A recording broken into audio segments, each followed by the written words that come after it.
সন্ত্রাসীদের অভয়ারণ্য হিসেবে পরিচিত হয়ে ওঠে চট্টগ্রামের জঙ্গল সলিমপুর। কয়েক মাস আগে অভিযানে গিয়ে সন্ত্রাসীদের হামলায় নিহত হন র্যাব সদস্য। পরে এলাকাটির নিয়ন্ত্রণ নেয় আইনশৃঙ্খলা বাহিনী। ৩১ মে জঙ্গল সলিমপুরে যৌথ বাহিনীর অস্থায়ী ক্যাম্প উদ্বোধনের কথা ছিল স্বরাষ্ট্রমন্ত্রীর। তবে যাত্রা শুরুর আগেই রোববার রাতে ক্যাম্পে চালানো হয় ফিল্মি স্টাইলে হামলা। বুলডোজার দিয়ে ক্যাম্পটি গুড়িয়ে দেয় সন্ত্রাসীরা। হামলার এক পর্যায়ে র্যাব ও পুলিশ সদস্যদের লক্ষ্য করে গুলি চালানো হয়। এ সময় আত্মরক্ষায় পাল্টা গুলি চালায় যৌথ বাহিনীও। পরে পিছু হটে সন্ত্রাসীরা। জঙ্গল সলিমপুরের ঘটনা নিয়ে র্যাব মহাপরিচালক বলেন, ইয়াসিন বাহিনীর অতর্কিত হামলার ঘটনায় আগে থেকে বিষয়টি সঠিকভাবে মনিটর করতে না পারায় এ ঘটনা ঘটেছে। তবে ইয়াসিন বাহিনী বা অবৈধ দখলদার সবাইকে উচ্ছেদ করা হবে। এ ঘটনায় গ্রেফতার করা হয়েছে ৩০ জনকে।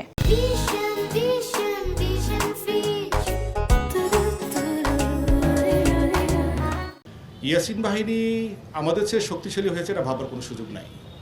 তারা অতর্কিত কাজটা করেছে এবং আমার মনে হয় আমাদের কিছুটা দুর্বলতা ছিল, এটা অস্বীকার করার উপায় নেই। আমরা হয়তো তাদের কার্যক্রমটা সেই লেভেলের মনিটরিংটা করতে পারিনি। তবে আমাদেরকে ওভারপাওয়ার করার মতো শক্তি তাদের নাই, এটা তারা নিশ্চিতভাবে জানে। তো কালকে গত রাতেই যে ঘটনাটা ঘটিয়েছে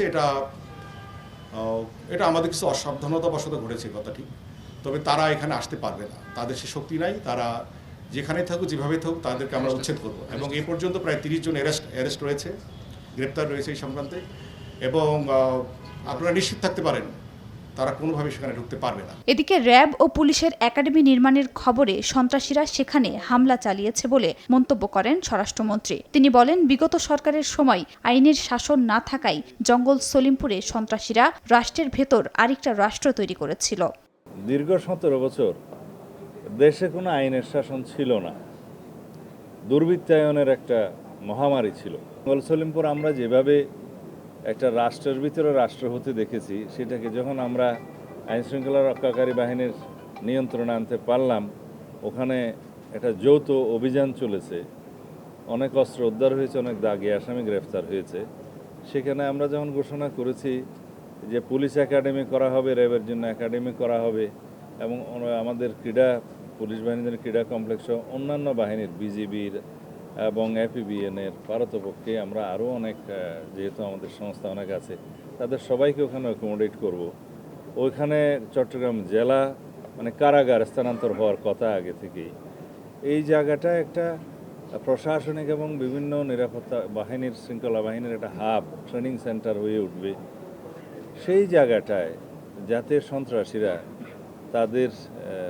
তাদের যে আড্ডা ছিল সেটা আবার পুনরায় রাখতে পারে, সেজন্য তাদের চেষ্টা আছে। তবে তারা যে উদ্যত আচরণ করেছে, যে দুঃসাহস দেখিয়েছে, সেটা আমরা খুব কঠোরভাবে নিয়ন্ত্রণ করব। এছাড়াও সীমান্তে দুই একটা বিচ্ছিন্ন ঘটনা ঘটলেও দেশে অস্থিতিশীল হওয়ার মতো কোনো ঘটনা ঘটেনি বলে মন্তব্য করেন স্বরাষ্ট্রমন্ত্রী। যেভাবে বললেন, দুই একটা খাদিজা স্বপ্না, সময় সংবাদ।